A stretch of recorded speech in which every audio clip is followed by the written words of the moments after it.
What's up, guys? Today we're going to be talking about BAM! The Builders by Daniel Polansky. Now, this is kind of like a grimdark novella. It's at least grimdark adjacent, if it's not grimdark. It's also like a spaghetti western, I guess. The blurbs about this book are really fantastic. It was been described as Redwall meets Unforgiven, Watership Down meets Tarantino.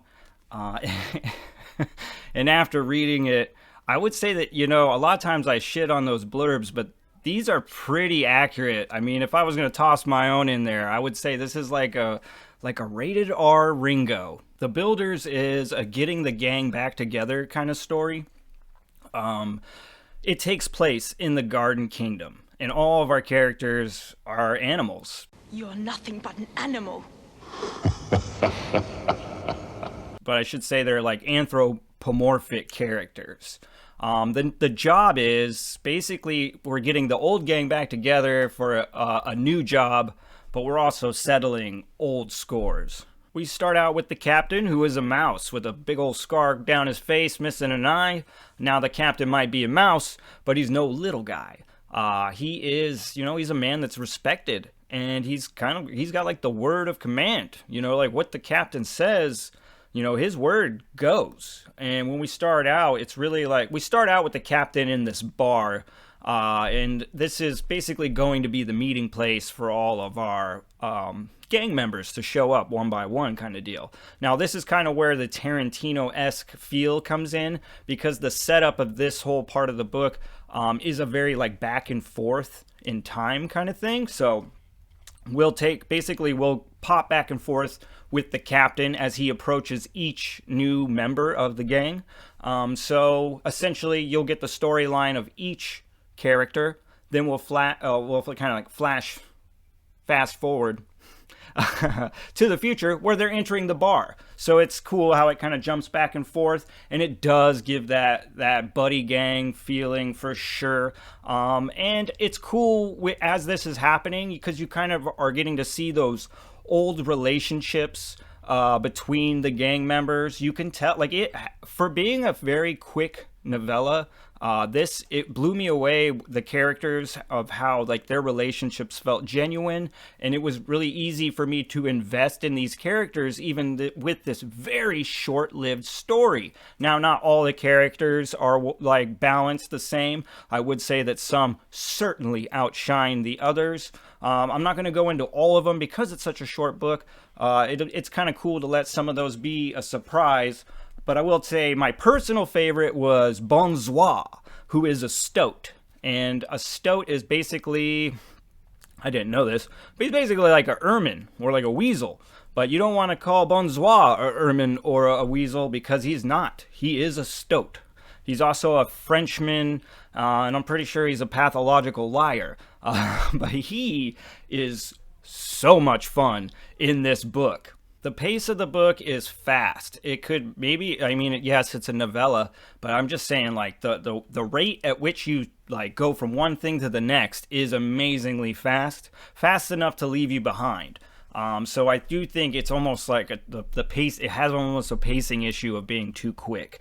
Though I will say Daniel Polansky's writing, it's not like super like poetic, flowery, or descriptive. It's kind of basic, but I mean, he does give great description when he needs it. But it's like a lot of the fat's trimmed off kind of deal. So with that being that way, it's kind of easy to keep up with that fast pace. The action in the book is pretty good. I mean, this is probably what's going to be really giving it that grimdark rating, or that, what makes it kind of grimdark adjacent, is just the bloody kind of gory action at times. It's, this is a tale where there is just a lot of people dying. You know what I mean? There's a lot of dead bodies everywhere kind of thing.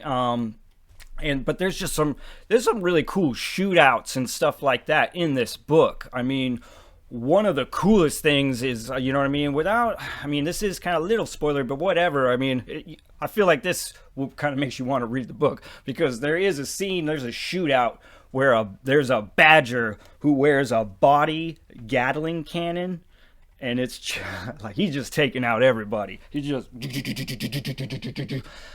really cool action scenes, and yes, they're bloody and people die in this book, so it gives it that kind of grim dark feel. The world building in the book, you know what I mean, it's not super beefy. Like I said, this, and that probably suffers because of the fast pace and the shortness of the book, you know what I mean. But we do get a little bit, you know, like I said, this whole story takes place in the Garden Kingdom, and we kind of get little ideas of that. It seems like it takes place in like our world, and I don't know if it's like they're the only like inhabitants of our world, or if this is like a smaller world within our world, because that doesn't really go into that. But there are some, I mean, we get to go on a train ride. I mean, there's a castle, there's several like elements of world building here. I would say one of the major things he probably uses as world building in this story is really just history. It's the history of this gang, you know, who betrayed them.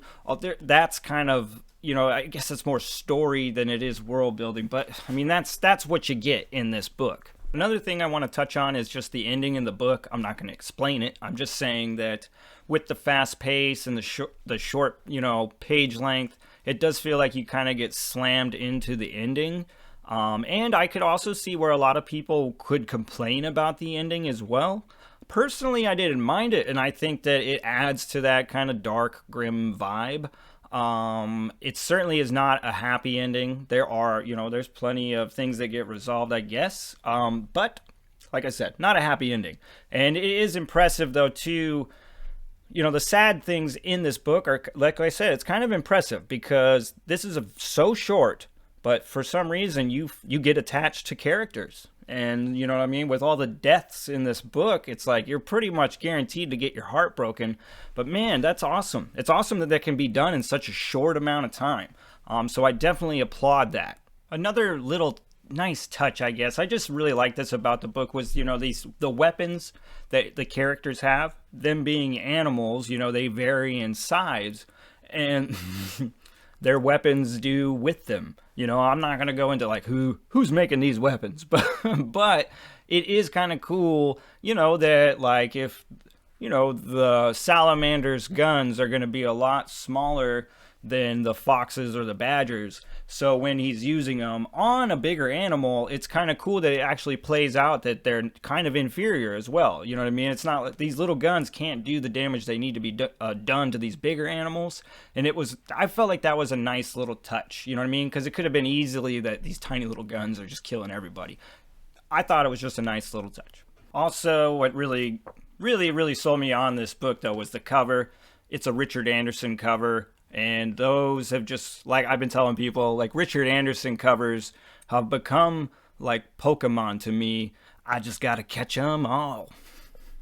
But anyway, yeah, that's, I mean, I'm striving to have all the books that Richard Anderson does covers for. So yeah, that's a reason why I picked this up. I found out about this through the Discord, so I was just really thankful because I thought I knew about just about every one, but this one slipped by me and boom, got it.